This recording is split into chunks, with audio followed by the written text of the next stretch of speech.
In a quiet corner of the bustling city, a peculiar man named Henry McDonald went about his mundane Tuesday morning. His gray hair was neatly combed, and his spectacles rested slightly askew on the bridge of his nose. He had the gentle demeanor of a librarian and the meticulous habits of a watchmaker. The aroma of freshly ground coffee beans filled his small, cluttered apartment, wafting from the kitchen, where a stove-top espresso pot hissed and gurgled. The clock on the wall ticked with a steady rhythm that echoed through the silent rooms. Every morning Henry performed the same ritual. He'd wake at 6 a.m. sharp, shower, and don his favorite tweed jacket before making his way to the local cafe. It was a place where the barista knew his order by heart, and the regulars nodded in silent camaraderie. As he stepped outside, the chilly autumn air greeted him with a kiss, whispering the secrets of the approaching winter. The leaves on the trees danced a fiery ballet in shades of red, orange, and yellow before their final bow to the cobblestone streets below. Today, however, was different. As he approached the cafe, something felt off. The usual clamor of traffic was replaced by an eerie stillness. The buildings lining the street loomed tall and silent, as if they held their breaths, waiting for something to happen. The cafe's lights were out, and the chalkboard sign that usually boasted the daily specials was wiped clean. The only sound was the echo of his own footsteps, which grew louder with every step he took. With a sense of unease creeping up his spine, Henry decided to return home. He turned on his heels and retraced his steps, only to find his apartment door ajar. A cold shiver ran down his back as a gust of wind sent the door swinging wide open. His heart hammered in his chest as he stepped inside, the comforting aroma of coffee replaced by a faint, metallic scent that made his stomach churn. He called out, but no one answered. The silence was absolute, save for the distant hum of the city that seemed to mock him from afar. The cluttered living room was just as he'd left it. The morning paper still sprawled across the armchair. But in the kitchen, something was amiss. The espresso pot sat cold on the counter, a puddle of black liquid seeping into the tile. A single blood-red leaf had found its way inside, floating like a macabre message in a sea of forgotten caffeine.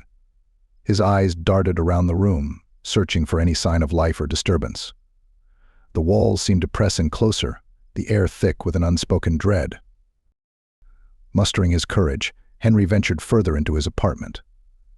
The hallway was dim, the shadows playing tricks with his eyes. Each door he passed was slightly ajar, revealing glimpses of untouched rooms.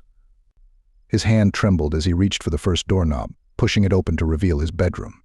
The bed was made with military precision, the pillows plump and untouched. But the sight of his grandmother's antique mirror, shattered on the floor, sent a jolt of panic through his body. The shards glinted in the shaft of light that pierced the room, casting an eerie mosaic pattern across the wall. The bathroom was next, the door creaking open to reveal a scene that made Henry's blood run cold. The tub was filled with water, the surface still and calm like a frozen pond. At first he thought he was seeing a reflection, but as he stepped closer he realized it was not his own.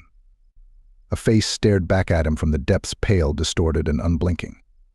It was the face of a stranger, submerged and unmoving.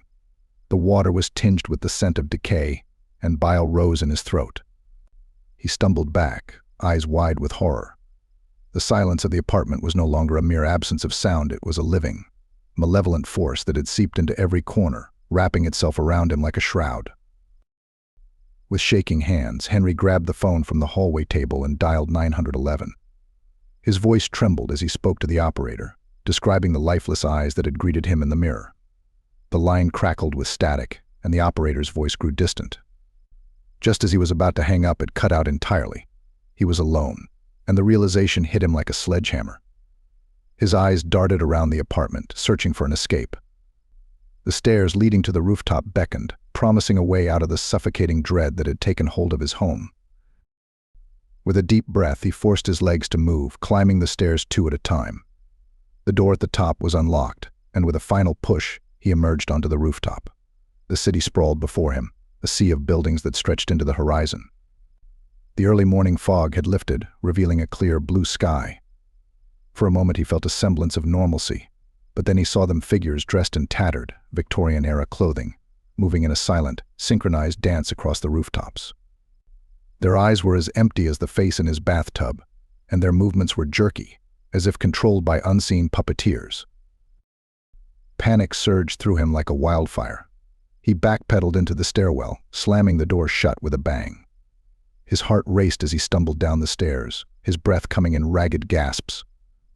The figures outside remained eerily still, watching him through the small window that looked into the stairwell. Henry's mind raced, trying to make sense of the impossible.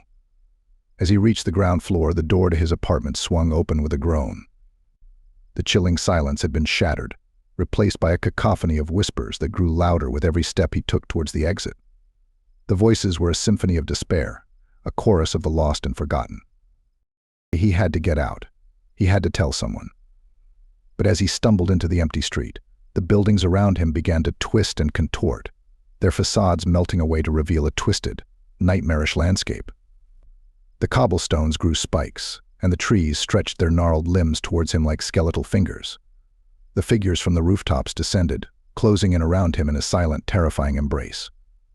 Henry McDonald's quiet Tuesday morning had become a never-ending nightmare, and the world he knew had been replaced by a realm of darkness that whispered of forgotten secrets and unspeakable horrors.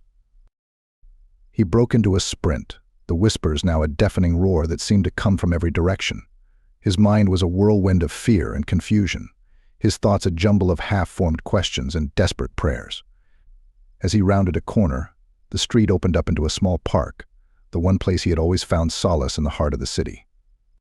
But even here, the shadows had come to life. The benches twisted into grotesque shapes, the swings moving back and forth in a slow, mournful rhythm, as if occupied by invisible children. The playground's merry-go-round spun with an otherworldly grace, the metal horse's eyes gleaming with a sinister light. The center of the circle was stained a deep crimson, as if the very earth had bled. Henry's legs felt like lead as he approached it, his body screaming at him to turn back, but he couldn't. A strange, irresistible force pulled him closer to the horrifying spectacle. As he reached out to touch one of the horses, the whispers grew louder, coalescing into a single, haunting melody that seemed to resonate in his very bones. The metal grew warm, then hot, and the world around him began to distort even further.